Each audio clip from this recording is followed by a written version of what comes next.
Hello and welcome to Fiber Trek. My name is Sarah. Welcome. You are most welcome on this creative journey here in the Northwoods of Maine. On this edition, we'll be chatting a little bit about nature journaling. I have a few quilt finishes that I'd like to update you on, and I will chat about some knitting. If you are a patron of this podcast or have donated through Ko-fi, a deep, heartfelt thank you. The investment and contribution in this project greatly helps the production and administration costs associated with it. For those that can like or subscribe, leave a comment. Thank you so much. I'm so glad that you're all here. Let's catch up.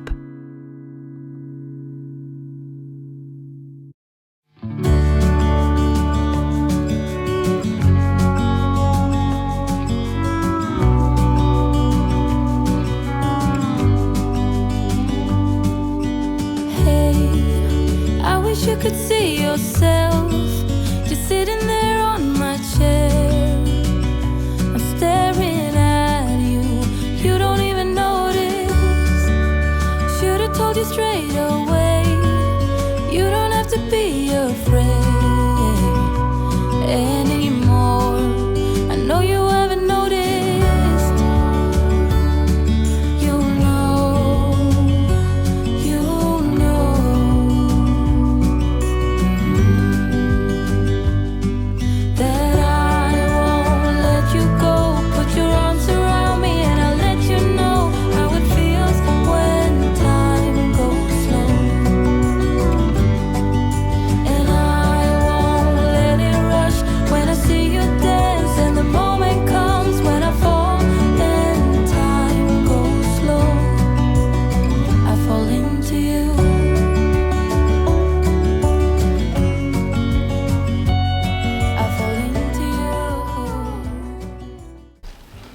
Might be my record for completing a project, a quilt, in a very minimal amount of time, 2 days, give or take. I had left a couple weeks ago having completed 2 of the portrait panels for this quilt, and I thought, I'll give it 15 minutes. That was on Friday. And I finished it up on Sunday morning. So I was super excited to kind of watch this evolve. And I think obviously that really piqued my curiosity and interest into how it was all going to look. And I would be remiss in not mentioning how much and how delighted I was by the fabric for this project. So this is the Bridges quilt by Carrie Nichols, and it is considered a beginner pieced quilt. I found this through the recommendation of the fabric designer, Mia Charro, and I was on Free Spirit Fabrics looking at what was going to be released, and I saw this version of the quilt done in Mia's illustrations of dogs, and that was really where I started, and I picked up the fabric to do that version for my niece. And then I found her designed Forest Friends, might be Autumn Friends, Forest Friends, and I thought, that'll be perfect for my niece Annie. And so I got that all pulled together. I had to source that from a couple different online quilt shops. I think it is still out there. The panels still do exist, but you might need to do some digging. And I had to rework the numbers in the Bridges quilt for the size of the portraits that were the animals. So I had to kind of take that measurement and do some math, not only on the length, but also the width of each of them. And I had to play around a little bit with the sashing. So that was a good mental exercise. I did all of that work a couple weeks ago, so I was able to have it out and ready to go. And as I said, I started on it and I just was so enchanted by this very happy fabric. I loved the colors, that it was really not burdensome to just sit down and do it in kind of small chunks of time. And because it's not heavily pieced, it's just long strips, it came together quite quickly. For the backing on this quilt, I found some deeply discounted mushroom fabric from Hancock's of Paducah. So that was quite a good find, that the colors kind of are consistent, and also thematically the illustrations work. So I will get that backing ready, and then this is going to go off to the long armor. So that is the Bridges quilt. Quilting Renditions is the name of the company, and you can reference Mia's designs on Free Spirit Fabrics under her designer profile. She does have a Christmas palette out, or collection out, and I've been toying with buying it. I've just really put the brakes on buying fabrics. I have so many beautiful ones to work with, and the children, I need to get theirs done. But I thought about doing the Christmas collection in this Bridges quilt, again, because it came together so quickly. I do like this particular pattern because I'm attracted to a collection because of the illustrations, and as those get cut up into finer and finer pieces for quilt blocks, you kind of lose the overall effect. So this particular pattern allows you to kind of retain that imagery if that's of interest to you, and work with framing using the sashing. And so like I said, I am slightly interested in that Christmas quilt. I don't have any holiday themed quilts, and Christmas happens to be one of my favorites, so we'll see. But Bridges, Mia Charro, and I'll be working on the dogs next. Now, I did finish Cameron's quilt, which was the Pop Star quilt by Quilty Love, I think. And I did this again with Free Spirit fabrics that were themed around fly fishing. I'm very happy to have that done. The backing's cut, it's ready to go to the long armor.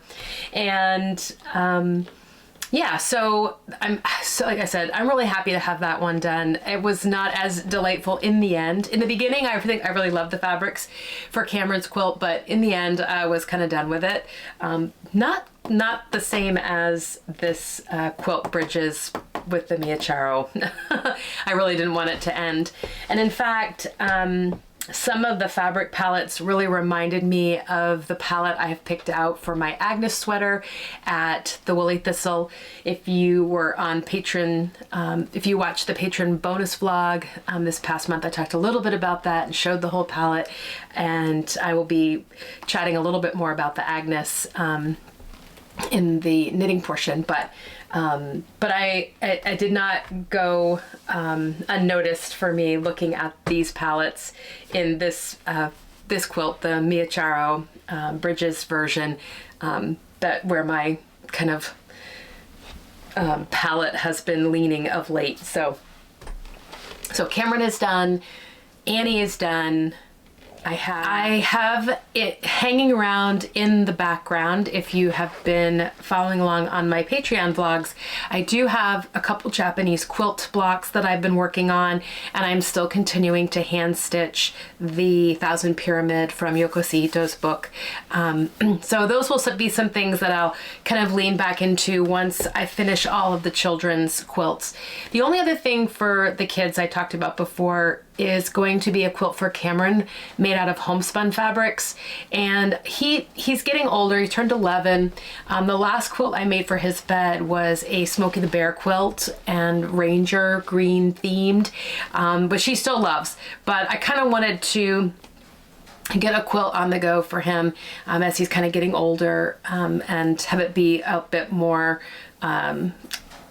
less kind of illustrated and more kind of well, I use the word sophisticated, but maybe neutral is the word I'm actually looking for. So yeah, so that's kind of the quilt world right now. And yeah, maybe I will make sure to focus on the dog quilt when I get back. I am headed down, and I'll be staying with my mom to help with the children for over a weekend, so I won't be back.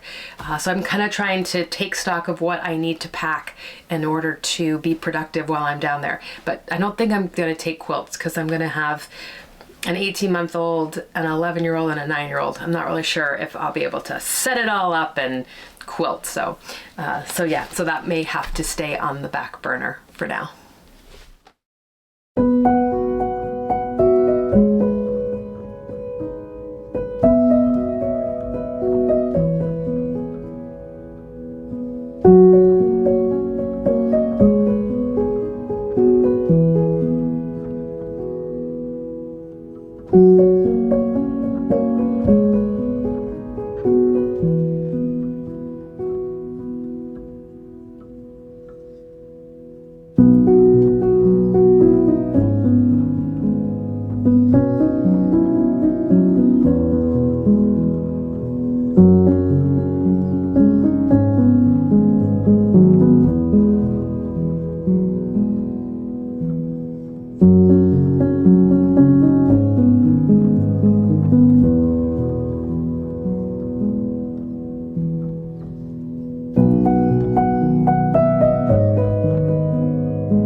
For a while now, I have been wanting to invigorate a nature journaling practice into what the other pieces that I do.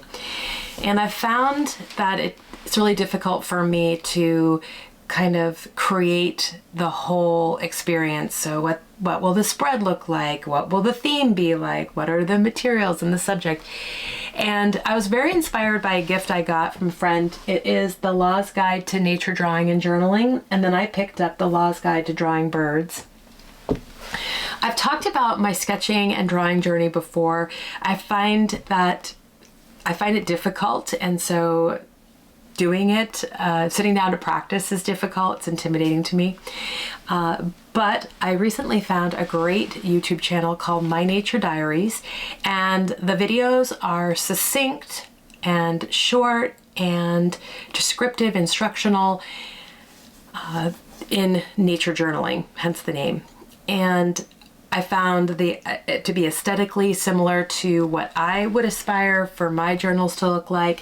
And specifically, I have found the videos on different spreads, what to document, how to incorporate the observations into the page, did I mention different layouts and different materials that you can use, different mediums you can use, to pull something together. So with a concept around a layout, I felt that was really helpful. And again, it was a visual instructional video versus some of these, which I can get lost in. They're so beautiful. I want to do it all, but the video really framed it up for me. With the vlog last week and some of the amazing wildlife and just inspirational beauty that comes with my experience in nature here in the state, I felt like that's the perfect subject for me to start my nature journal with. And also to minimize the impact of commitment, I thought I will do a fall page spread. Okay, so it was nice to kind of narrow each of those pieces down. One of the videos that is included on that YouTube channel is using real leaves in your journal with Mod Podge. And I wanted to fill space without having to do so much drawing and sketching and, and I knew that could potentially bring me down. So I thought what I would do is round out my fall spread with real leaves per the video and put them down. As you saw, I glued them down with, I think I used some tacky glue and I also used some PVA glue. And then you finish by Mod Podging over. You can go watch the video for that finish.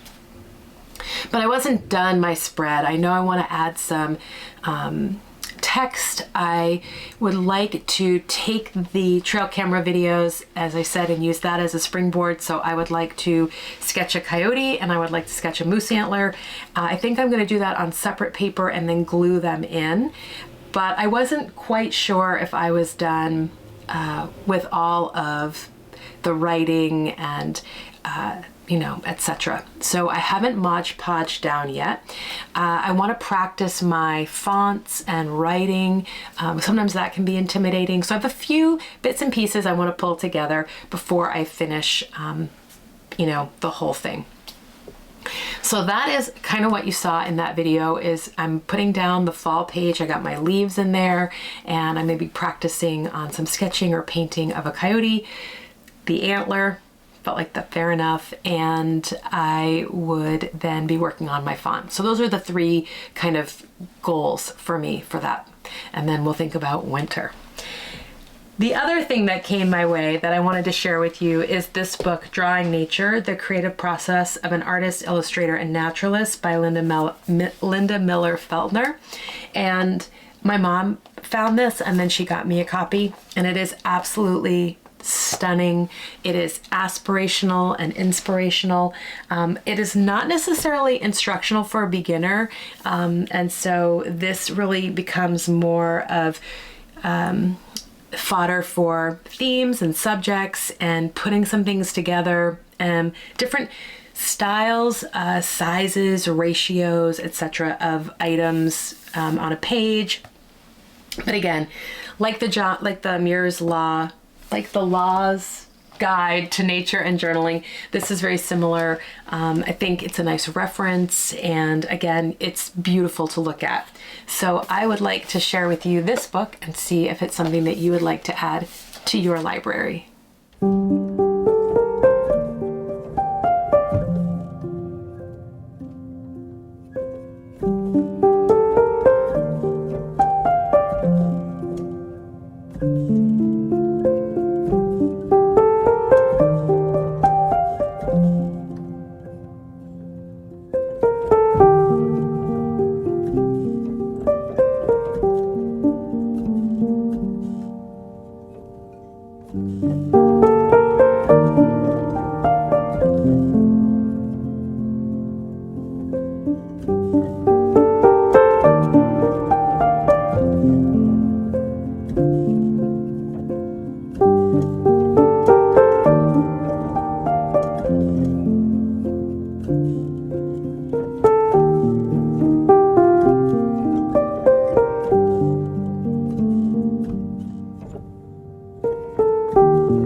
Welcome to the knitting portion of the episode.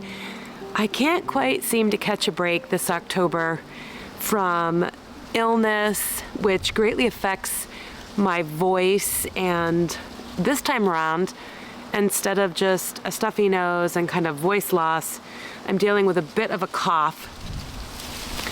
I've just been all over the Northeast, and as I had mentioned in the quilting portion of my episode, I came down and stayed an extended weekend here and helped my mom take care of my nieces and nephew last week, over the weekend, and yeah, it just puts one out of sorts, and you're just, I'm just attempting to go with the flow. So here we are outside at my parents' house. I don't have too much to share with you because, as I mentioned, I was taking care of my nieces and nephew who are 18 months, 9 and 11, who are very active, and I was working and commuting. And apparently I was getting sick. So I did not get any knitting done over the course of the week. In fact, I was so tired at the end of the day, I really didn't want to. Now, that being said, I did pick up my sweater that I've been working on and worked on the sleeve on Saturday night as I was starting to feel better. But before I get to that, I do just want to extend my deep gratitude for those that contribute financially, whether that's through the subscriber platform on Patreon or if it's donations through Ko-fi. Thank you so much for extending that support to this project. I am deeply humbled and I am encouraged by that, and I, just want to make sure I always say thank you. I recognize that the financial support is volunteer and it's an investment, so it's by no means mandatory. All of this documentation is free. So if you are able to like it on YouTube or subscribe or share or leave a comment, leave some insight, tell me what you're knitting, tell me where you're from. All of that is really invigorating as well. So thank you so much for being here with me. Some of you have been with me for the long haul, over 10 years now, and some of you are just joining, and I so appreciate all of the exchanges we get to have about creativity and especially fiber arts. Now, I was mentioning I did finally muster up a bit of energy to put into my Tidal Yarn sweater. This is the, of course, the name is going to elude me now, Twisted Rib Cardigan. Oh, thank God. This is the Twisted Rib Cardigan. I am knitting this in Tidal Yarns worsted. I had been at the sleeve, and as you can see, I finished that. And then I went ahead because I ran into a bit of a needle snafu. I apparently had been knitting the sleeve with a 9 and a 10. I think I went to change over, and I don't know if I lost needles in the process at my brother's. Everything is higgledy-piggledy in bags. It's kind of, a piece of this transportative life that I lead that I could be better at, is organizing and being more regimented about that, because I don't know, did I lose them? Did I never work with them? Are they at home? I don't know. So anyway, I think I may have been knitting with a US 9 and a US 10 on my circulars for this sleeve. But I think the gauge is going to be the same because I checked it. Now, granted, I had blocked the body portion of this. I was looking for more length on this sweater, but I'm just gonna cross my fingers and hope for the best. So the sleeve is done. I did the cuff in the Twisted Rib, which you hold double, and as you can see, I'm using that copper for the contrast. I then went ahead and finished the neckline. This is just done kind of in a stretchy bind off, but you purl and you kind of get to create almost what looks like an I-cord. So I went ahead and finished the neckline before casting on the sleeve, which I'm still trying to decide if I'm going to use a 9 and a 10 again, or if I'll just go to a 9. I don't know. So that's the Twisted Rib. It's almost finished. I just have a sleeve left to go. And I'm hoping that the whole needle issue will not get in the way of finishing it. The other piece that I've been working on, because it's really quite easy to access, is the Metropolitan. I am just working on the body. This is a raglan shaped top-down sweater by Tori Yu. I am using a Plotolopi and a Gotland lace held together. And I've finished all of the shaping on the shoulder and the arm, and I am just knitting the body, and I am planning to do that cropped. So not too much left to go there. I did bring with me my crochet blanket. I haven't worked on that. I have aspirations to do that this afternoon. And I think that's really it for things that I'm working on. I did bring all of the projects with me. I've touched 2. So here's hoping.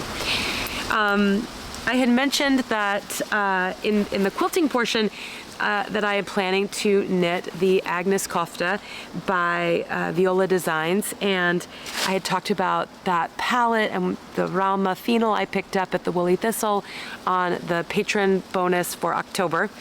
But I'd like to extend my thoughts here, which is maybe doing a Wiola Designs knit along.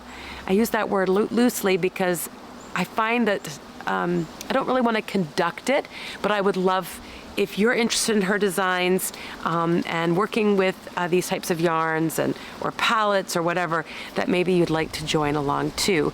I think my friend Nicole, the Gentle Knitter, is thinking about knitting the Dagmar. I think that Corinne of the Woolly Thistle is also looking at another piece from that collection. This is available as a digital ebook from her website, and it has a variety of sweaters, mittens, and other accessories. So if you're not interested in doing a sweater, you might find something else beautiful that catches your eye.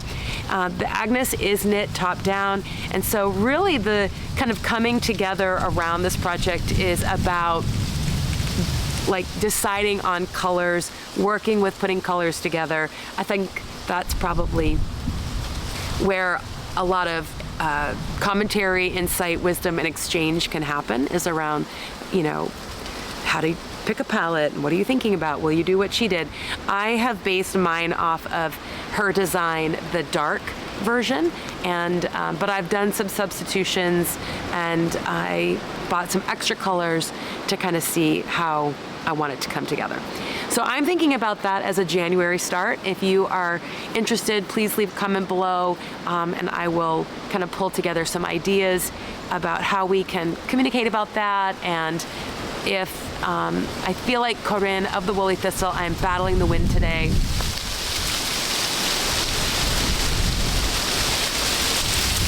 Will it die down? I don't know.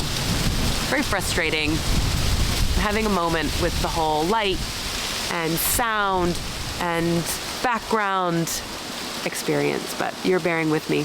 So I feel like Corinne of the Woolly Thistle mentioned that she might be putting kits together for the version that she did. So stay tuned. Agnes Kofta, mine might be a pullover. Anyway, that's kind of hanging around. If you're interested, let me know. And we'll think about 2025 with Wiola Designs. I think the last thing I'm going to mention is my Patreon used to be based on a per creation kind of subscription, and it was $3 was the base minimum, and that is all being migrated over to a monthly subscription. And so my patron fee will be about $6 per month as the base tier. I've toyed with adding another tier. I don't really know what I would offer for that, so I'm kind of still working on that. But anyway, if you are a patron, please recognize that that's going to be happening via Patreon's kind of protocols, and stay tuned. We'll be migrating over, I think, the first week in December. So you'll be billed the day you sign up, and it'll be $6 per month, and that will be hopefully 3 videos, or at least 2 videos. And if I don't plan on publishing, I will pause the payment. So there's a little bit of a learning curve there. Let's see what else. I think that's probably it. I don't want my voice to get completely worn out here before I have to go to work. So I'm going to bid you a fond farewell. Many fond wishes and blessings. I'll see you next time. Take care. Bye.